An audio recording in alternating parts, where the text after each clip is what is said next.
Joe Farrell and Whitney Hodack, producers of Weird the Al Yankovic Story. This originally was a Funny or Die bit from 2010.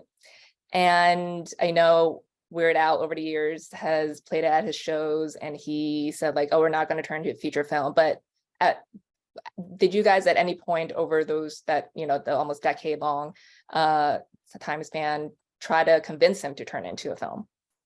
Well, it was always one of our more popular videos, but no, it was not a decade-long campaign. We knew he played it at his concerts and fans would come up to him. And it really was Eric and Al coming to us. They asked for a meeting and we didn't really know why, Mike Farah and myself, and they met us and said, we think the time is now to make this a real feature, and let's take a fake trailer for a fake biopic, a real movie for a fake bio. And so we were in with that, and thus began the sort of journey to get the film made. Mm-hmm. Whitney, what was your reaction when they came to you with that? Well, it was great that they were able to provide like a fully written script. It's super easy to respond to something when it's already laid out for you. And after my first read, I was just like, this is bananas. And you can totally see like where they were going with the influx of biopics that we've seen for musical celebrities throughout the last several years. It just was like, it's like so Al to do a movie, a parody biopic, it's just so Al. It's great. Mm-hmm. Sometimes it's not always the best idea to stretch like a 3-minute bit into a 2-hour movie. Did you guys have any reservations about that? Yeah, I think that's the pressure we feel with everything. Is the first line of every review is like, this should have stayed a short. And so like we always, creatives are always cursed with something, and our curse is always that first paragraph of it should have just stayed 3 minutes. So yeah, I think the scrutiny, it wasn't that we didn't want to work with Eric and Al, but I think the bar that when they came in is everyone will say this was a great short and very successful. Why does this need to be a movie? And so when they pitched us the movie and then showed us the script, it was very clear that if it was executed, properly, and we knew Eric could do it, that our hope was audiences would say that it was worth the journey to see it come to life. But yes, so that is always you've identified the thing that keeps us up at night. Well, what was the pitch process like in getting Roku on board? Just shopping this around, and yeah, it is a true Hollywood story. I can reveal the details because Al has reviewed them publicly.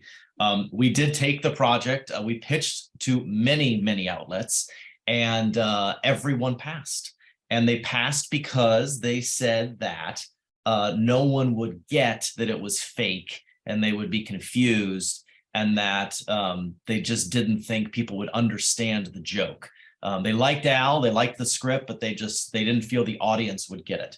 And so Colin Davis, who was a young executive at Roku, became a champion for it, and he read it and got it and said yes. And the old Hollywood cliche of it just takes one yes is literally true in this case. And Roku was incredible partners. They had never done a movie before. They were just starting to do original content.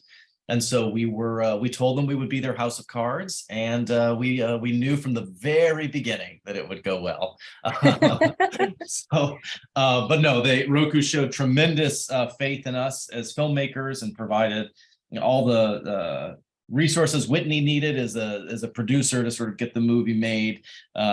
We did only shoot it, as Whitney could tell you, in 18 days. So it was right sized for their budgets and expectations. But yeah, it is one of the true Hollywood development stories where everyone says no, it gets made, it turns out, we think it turns out well.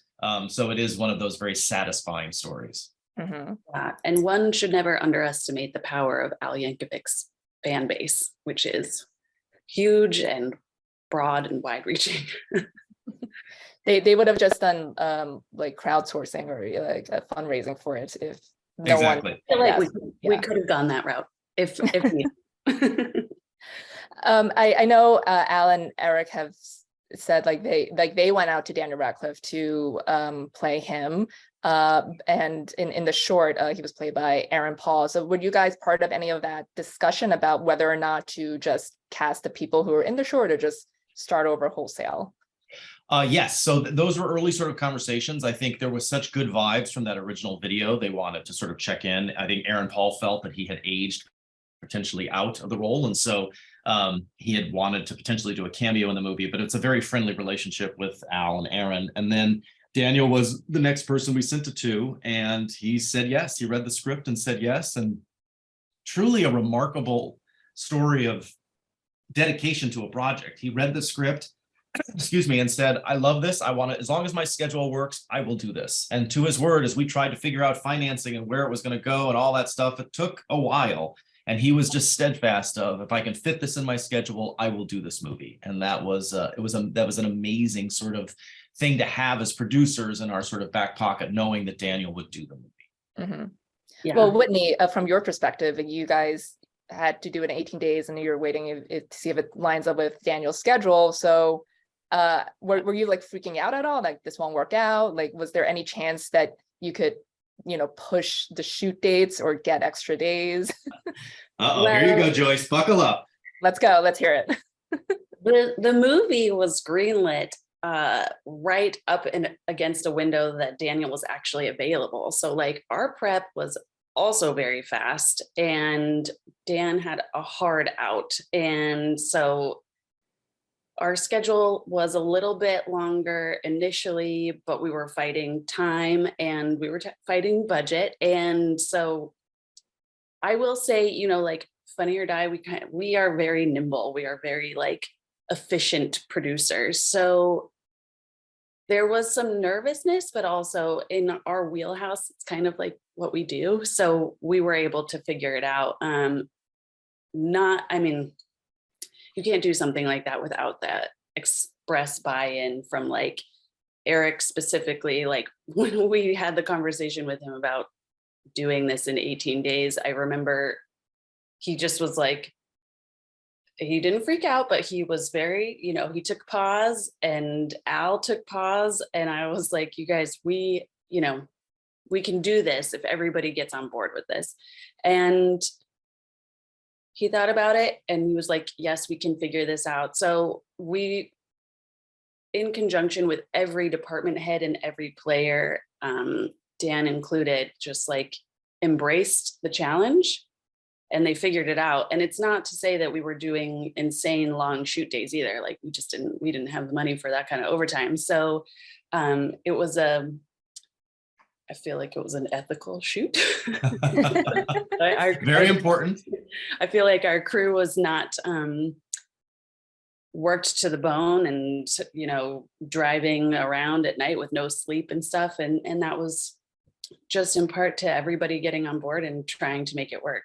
And that, Dan's schedule really did put us in our window, and we figured it out. And I'll say it because Whitney won't, but Whitney and our producing partners at Tango, Daniel made a comment towards the end. He's like, this is one of the most efficiently run sets I've ever been on. And I think it's because when you're on blockbuster films, you have the resources to say, oh, well, we'll pick this up, or well, it just. Yeah, he probably took a whole month to shoot like Harry Potter, footage scenes. Yes. This, we had no leeway. So it's like Eric had to get it. And I think it is a top-down thing that when Eric and Al and Daniel and the producers are all, it is we'll treat everyone well, but it will feel like a summer camp experience. We will get you in and we will get you out. We will not waste your time. All that we ask of you is that, everyone sort of be as focused and as positive as possible, because it's the only way it will happen. And I think you could feel that in the product. There's just a lot of love up on the screen. I feel like every department head was doing, with a limited budget, the most they could do. And you can feel everyone's like ambition in the final piece when those limitations are sort of on us. Mm-hmm. Yeah. Well, I got to ask about the unhinged celebrity filled pool party scene. I know Al, he just opened his contacts in his phone to call his friends to come cameo, but what was it just like the logistics, just organizing and wrangling all these celebrities? I'm sure not all of them were there the whole day. Maybe they could just come in for like an hour or two. So what was that like, just organizing the schedule? Yeah, that we just at a certain point we had to commit to like, this is the day we're shooting that scene. And these are the people that we would like. If they're not available, we're gonna just have to be sad and then call other people. And Al did help a lot with that process. And ironically, like shooting in California, the pool scene was the coldest day that we actually had. We had to go out there outside all day. So that was a classic filmmaking moment. Every day outside of that was like very warm. But I think only Conan had like a hard out that day. And he came in and did his bit, but everybody else, I mean, they're all sort of, they have their own pockets of relationships, and it was a fun enough shoot that people pretty much hung out for the day. They're there for Al. They're all friends. So absolutely. We would get emails from Al and he would say, Jack Black's in, and he would, Conan's in. And like there, it's very, you know, Hollywood runs in like you did me a favor, I did you a favor. So a lot of times I think stars and are unwilling to go into that cell phone and sort of ask for favors because of the favor economy. Al is not afraid to go into that cell phone, and did. He knew his moment had arrived, that all the podcasts he had done, all the late night appearances he had done, it was now payback, and he went in. He was playing the long game. So, yes, yeah. It was just years of, oh, Al will do it. Well, then everyone had to show up at that pool party. Yeah. And yeah, Whitney's right. It was, I think some of the coolest things was just looking down the little row of trailers and just seeing people outside their trailers talking. And that's when you know when people aren't sort of, especially because it was cold and windy, people were sort of out, and it just was a very sort of communal feel. Mm-hmm. Well, lastly, something that took us like the entire day to shoot. So yeah. Well, there's a mid-credit scene. Sequel? Well, I don't want to. We go break news here. No sequel yet. There are sequel inklings. Okay. So provide there. You should just start with another trailer first, and then in 12 years do the movie. So yes, and then we'll have a sleepless 10 years where we worry whether we can ever be better than the trailer. Thank you, Joe. Yes. Awesome. Well, Joe and Whitney, it was great speaking with you guys. Thanks so much for your time, and you guys can stay on because everyone else is coming back. So.